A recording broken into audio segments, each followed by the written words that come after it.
श्री गोपाळ कृष्ण भगवान की जय। लीळा नंबर 168।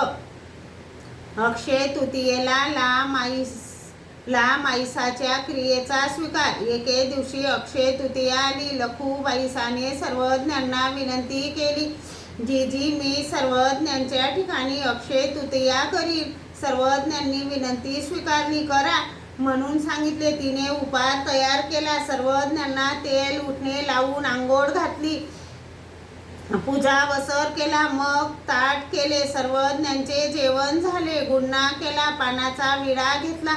सर्वज्ञांना घागरीत काही वेगवेगळे पदार्थ भरून दिले। ते पाहून माईसा दुःख करू लागली। ही लखुबाईसा दैवाभाग्याची, हिने सर्वज्ञांच्या ठाई अक्षय तृतीया केली। मी निर्दैवी, माझ्याजवळ काहीच नाही। सर्वज्ञांनी माईसाला विचारले, बाई हिने आमच्या ठाई अक्षय तृतीया केली, तुम्ही का करत नाही?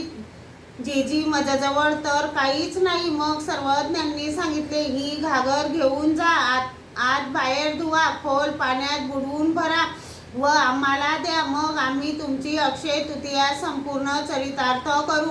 तिने म्हटले, हो जी। मग घागर घेऊन गंगेला गेली, आत बाहेर घासून स्वच्छ धुतली, मग खोल पाण्यात बुडवून भरून आणली व सर्वज्ञांना समर्पित केली। सर्वज्ञांनी त्या क्रियेचा स्वीकार केला व म्हटले, बाई आम्ही तुमची अक्षय तृतीया संपूर्ण चरितार्थ केली हो।